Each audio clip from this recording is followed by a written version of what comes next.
So I am thrilled to be back discussing MedtechVISION. In 22, it was an extraordinary experience.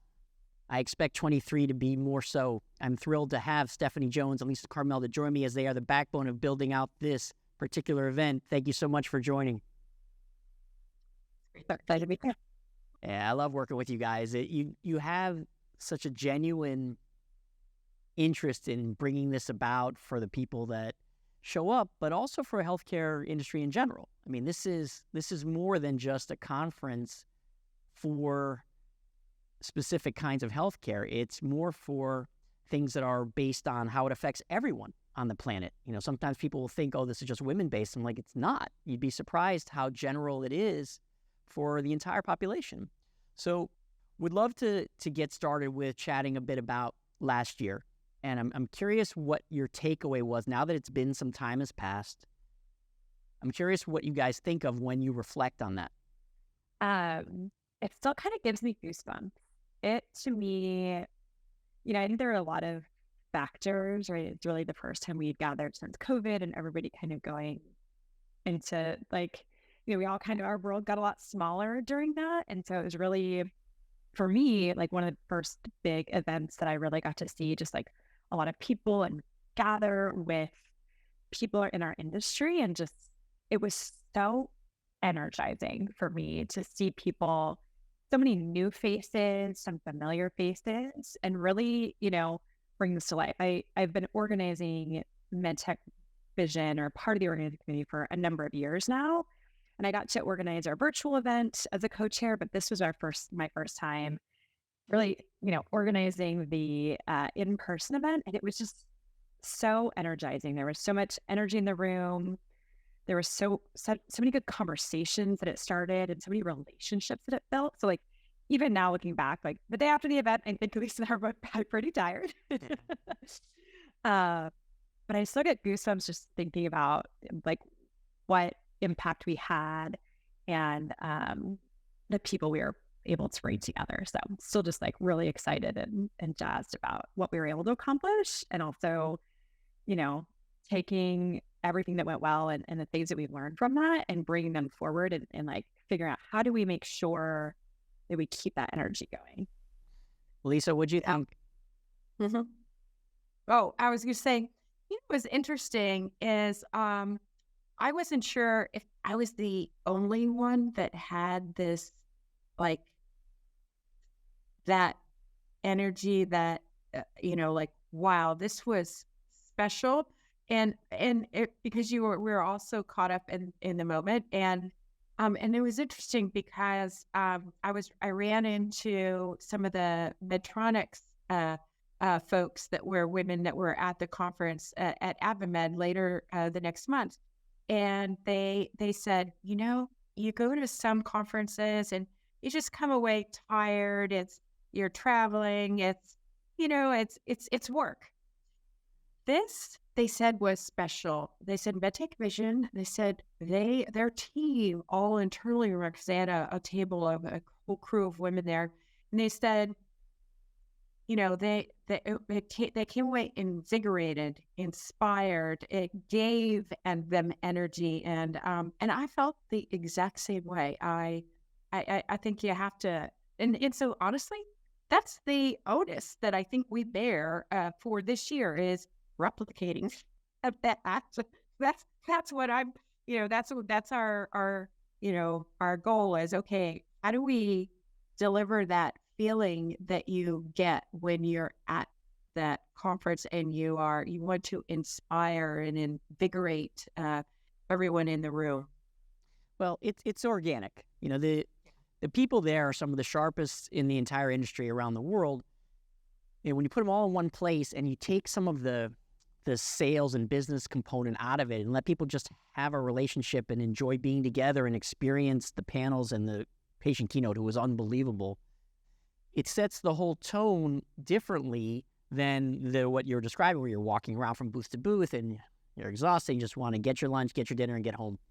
This is different. People were staying during the happy hour. No one was leaving. It was incredibly well put together.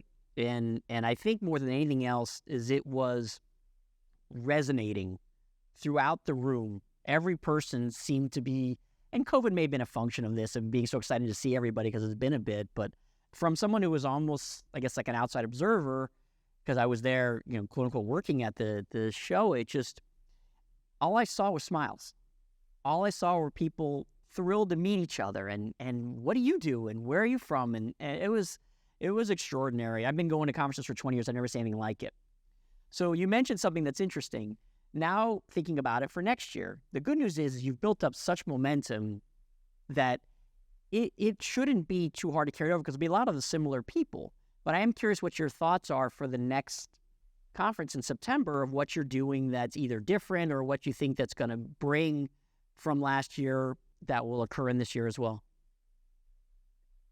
And so I think one of the things that we were really intentional about last year is the makeup of the whole day and the people on stage the whole day, and being really intentional about making sure we brought different perspectives to each individual panel.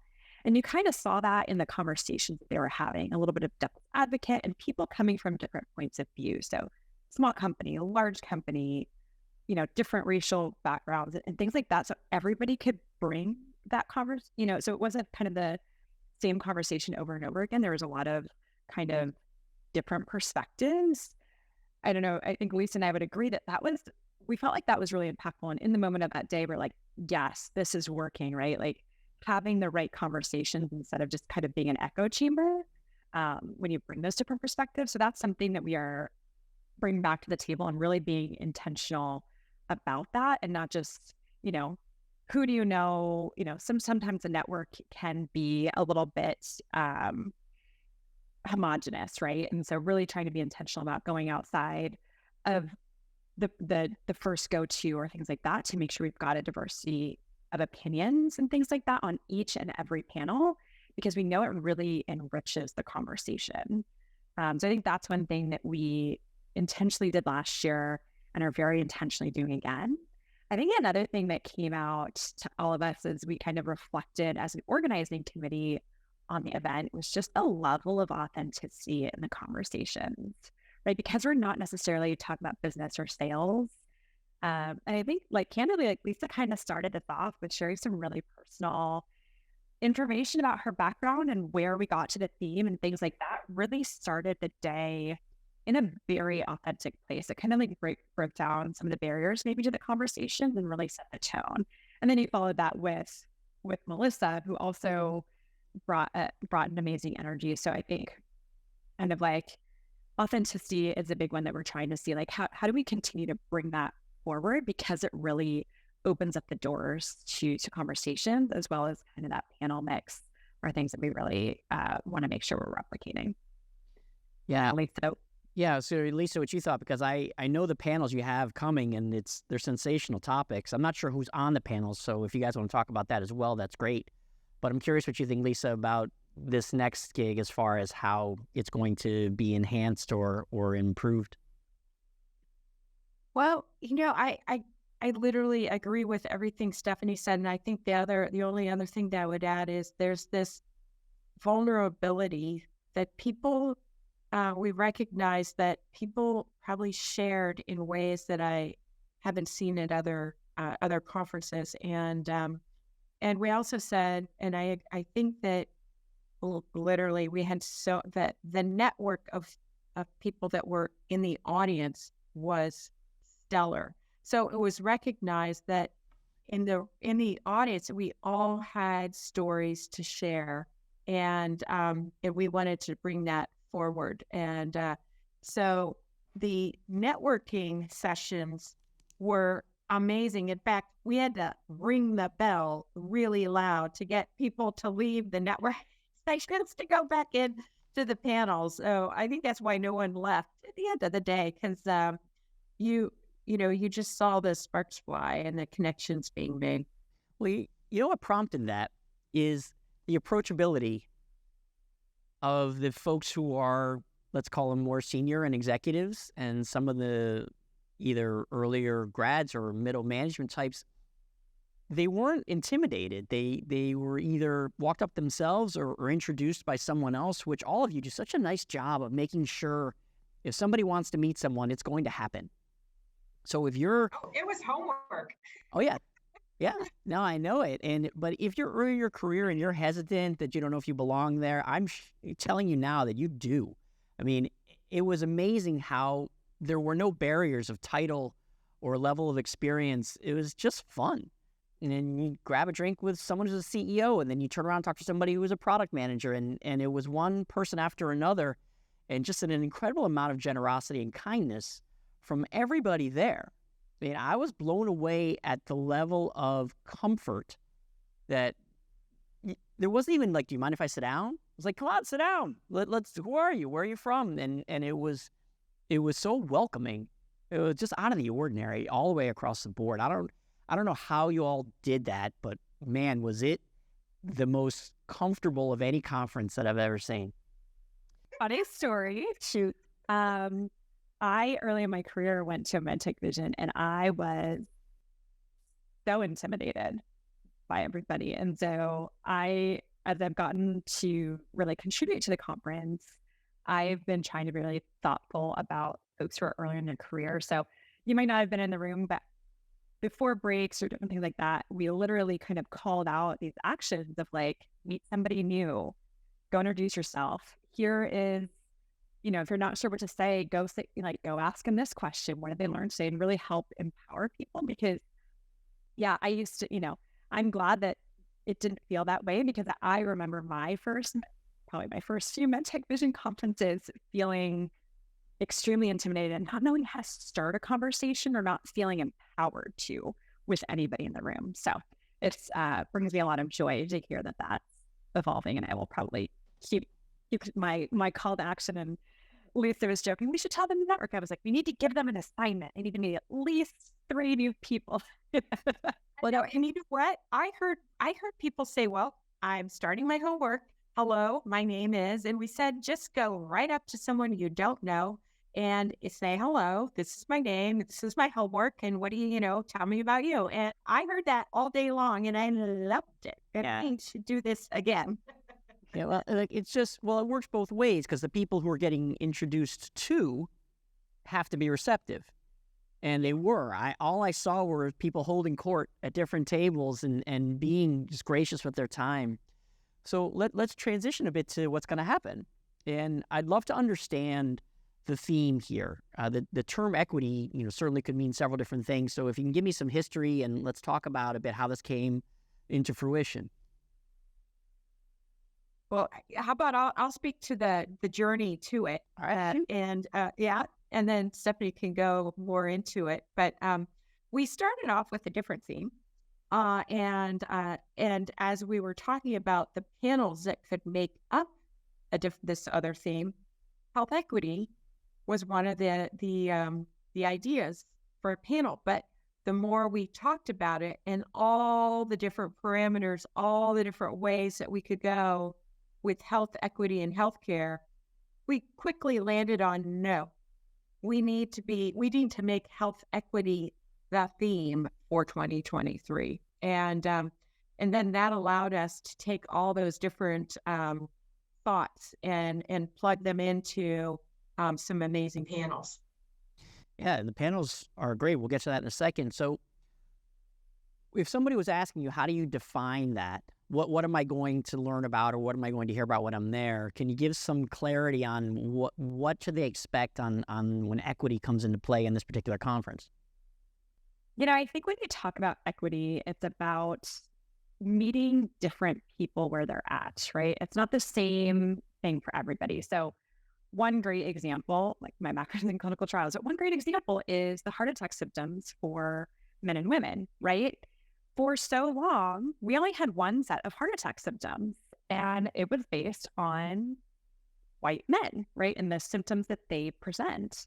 And yet, if you look at it, the symptoms in women are so different. And so we cannot treat everybody as the same kind of being, right? Everything kind of comes to the table. There are drug studies that are so lower efficacy in people of Asian or Black origin versus white and things like that. And so it's really about, we have to understand how we are all different so that we can make products that work for a broader group of folks. And so that's really kind of the overarching theme, is really like, we have the power in medtech to help address disparities in our healthcare system. Can we change how doctors show up?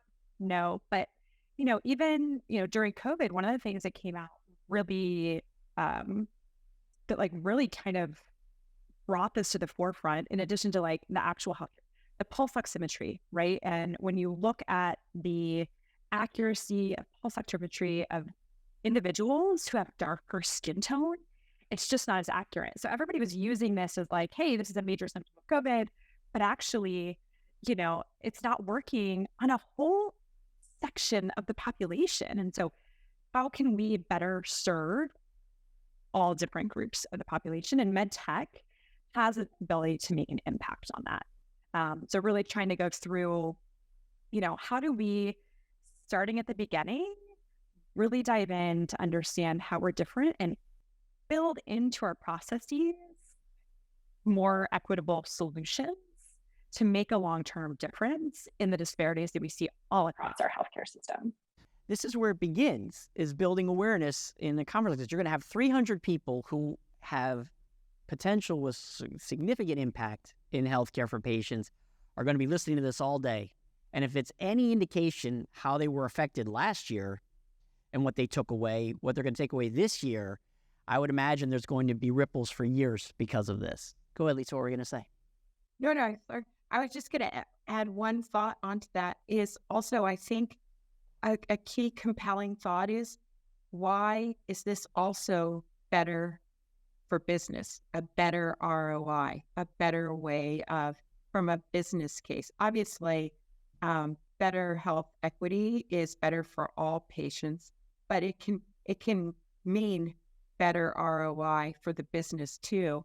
And we're looking to get thoughtful people that are on these panels that are demonstrating commercial ROI and results, and we want to learn from.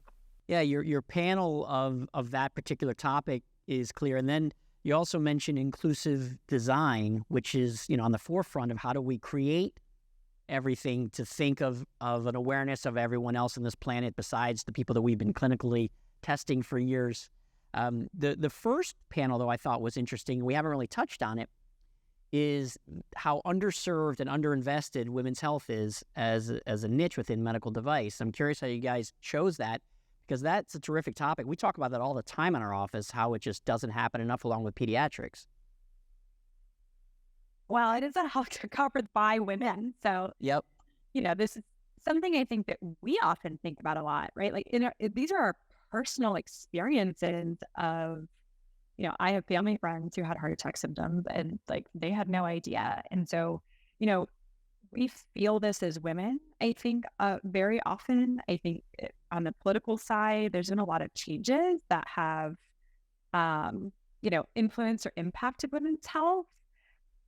But at the same time, and like historically in industry, right? Like investors were predominantly male, and quite often kind of uncomfortable with some of the different conversations about women's health. And so there's a lot of reasons that it's probably been underinvested in. But we also think it's important to like, it's not just about being like below the belt problems, right? Is, we could talk a lot about that. There is a lot there because it is a big part of what differentiates women from men, but it is well beyond that too. Well, it's like what Melissa said last year, which I thought was one of the more telling takeaways for me that I still think about to this day, was everyone either has a womb or is from a womb. So you can't tell me that someone somewhere in your life was not affected by women's health, because it's not possible. And I put the mic down and go, we're done. I don't know what else to ask you that you could answer better than what you just said. So that's terrific. So let's go over some of the nuts and bolts of this. The date of the conference and all of the details. If you guys wouldn't mind giving the location and some of the basics, I think would be a good time to discuss all that. Sure. The date is September 12th and it is going to be held at the Rosewood. And that's in, the Palo Alto, Menlo Park area. That's where it's historically been held in the past, that hotel.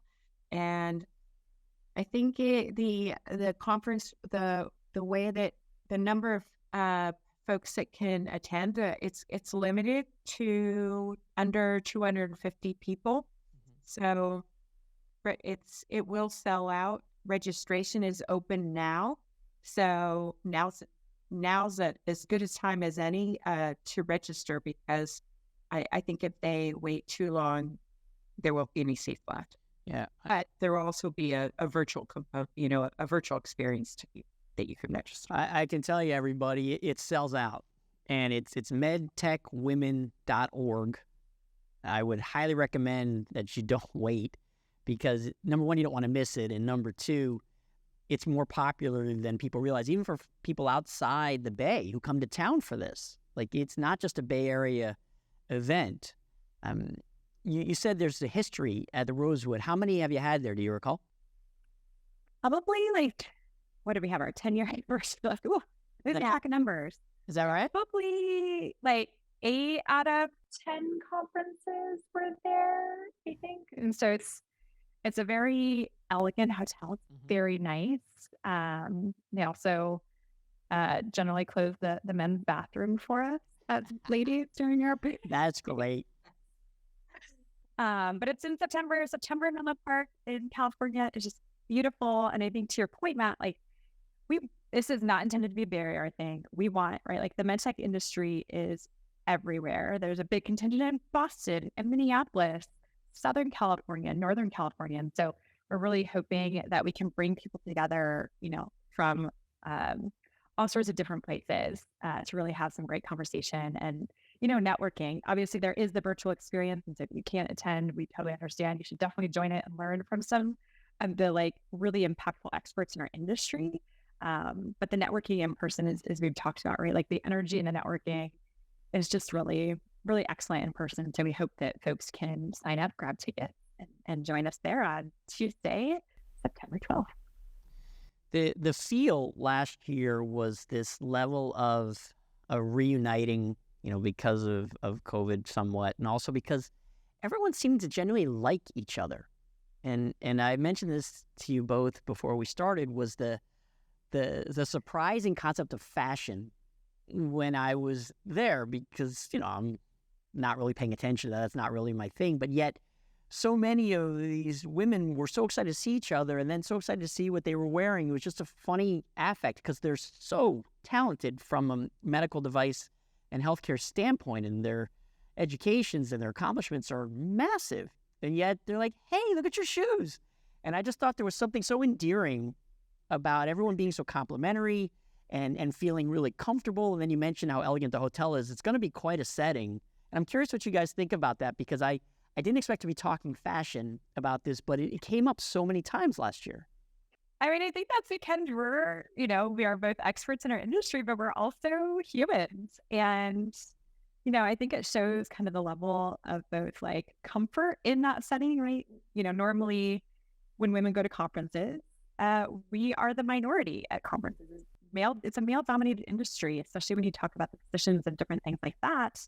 It kind of goes to show the comfort level, but also just how big of advocates we can and all should be for other women too, right? And lifting each other up in different ways is both acknowledging the incredible things that women are saying on stage, but also, hey, I love your shoes. How good does that feel when somebody compliments you on, a piece of clothing or a necklace or shoes or things like that? It just really is encouraging and uplifting. And I think that that's really what MedTech Women is all about too, right? Pulling other women up with us in order to elevate everybody. And so it's not just on a professional level, but, we are whole people and bring all sorts of aspects of ourselves and our lives to work. It was clear. You could just see how, people would be buoyant from compliments of different, whether it's about their families or about the way they look, their hair, what have you. It was just so unique. It didn't feel, and that's probably the best compliment I can give. It didn't feel at all like a conference. It felt like a party. And I just thought it was so festive that at no point in time did it feel like work when I was there. I felt more like I was just witnessing everyone having this great time and affected. I mean, everyone's floated out of the patient keynote. Everyone floated out of the conference when it was time to go home. The social hour or the happy hour was extraordinary. Everybody seems so happy to be there. I am confident that we will all be able to replicate that again this year and then some. I have a good feeling about this. And so I want to make sure that everybody makes some time. I know that it's hard to take a whole day because it's a whole day off, but it's worth it. Is there anything else that we want to cover about the show or about you or about how this all started? I want to make sure that we hit everything. Yes. What's that? I want to say one of the things that I found to be also incredibly powerful was the amazing partnerships that we had at the event. So MedTech Color, Stanford Biodesign, LSI, the Mullings Group, MedTech Innovator, and in particular, you, Matt. I mean, you were there. Your Mullings Group sponsored. You were there and interviewing people and capturing all these amazing stories. You make the difference in having that kind of event because you added to all the authenticity. You were basically putting a microphone in all these women's hands to share their story and to amplify our voices. So really, we want to thank you so much for being such an amazing partner. It's so funny that you couch it that way because I had fun. It was selfish. I had such a good time. And afterwards, I went to dinner by myself because I was talked out.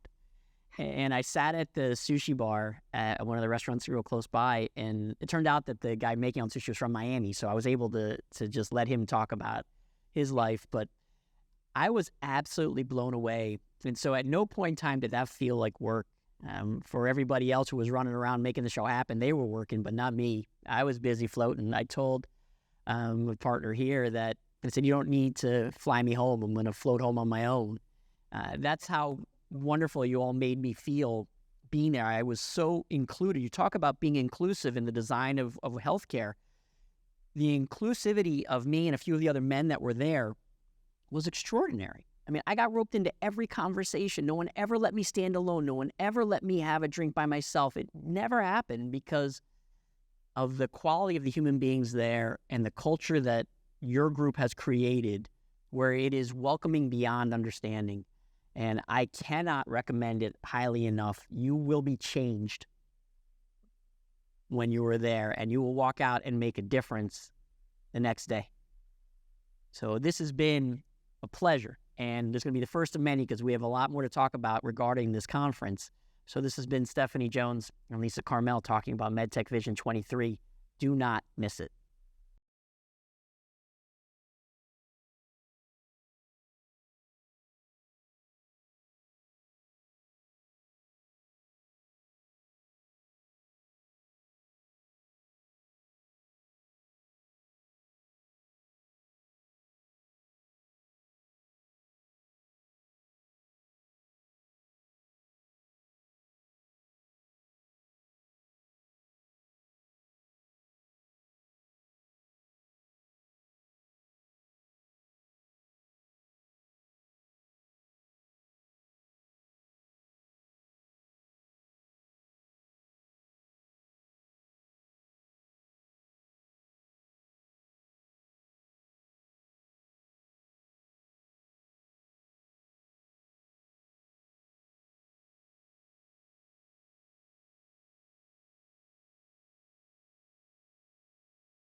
Do not. I kind of want to do the intro again. I don't know if that was as smooth as I could have been. Anybody agree or disagree? I think you also said MedTech Women Vision. Yeah, I was just thinking that I don't know, it wasn't smooth in whatever venue you want to talk about smooth, but I want to make sure. So you want me to refer to it as MedTech Vision? MedTech Vision. Okay. Yeah. All right. So Right. see my Yeah, and somewhere you'll have MedTech Women on probably the written. Oh, yeah. It'll be everywhere. Right? Yeah. Yeah. Yeah. Yeah, All the right. event is technically MedTech Vision. Okay. So let me try to do the intro again. You guys pretend like we're starting over. It'll only take another minute, and then I'll let you guys get out of here because we're right out of 30 minutes. Are you guys cool? Can I roll? Let me find my happy self. Okay.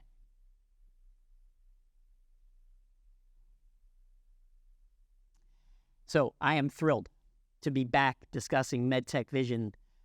In 22, it was an extraordinary experience. I expect 23 to be more so. I'm thrilled to have Stephanie Jones and Lisa Carmel to join me as they are the backbone of building out this particular event. Thank you so much for joining. Glad to be here. How'd I do? Better? All right. Okay, we'll edit that. Flip the other one out. It'll find the floor. Hey, listen. I don't want it. No hugs here, Steph. No hugs. Either do it right or don't do it. Well, that would be to suggest. Yeah, and I want to suggest something. What's that? Last year, I had to, right after the event was done, I had to run onto a plane. Yeah, you're on a vacation, yeah? Yeah, went on vacation. This time, I want to hang out, and I want to take you out for dinner after this event's done and just hang out. Besides, I want to see what it looks like to see Matt Kaufman all talked out. Well, I'll tell you what, there's a bunch of, it's really funny you should say that because there's a picture of me. I was president of my fraternity, 200 guys, like it was a shit show. And I got so hammered making the punch for this sorority before it even started. I passed out in the middle, and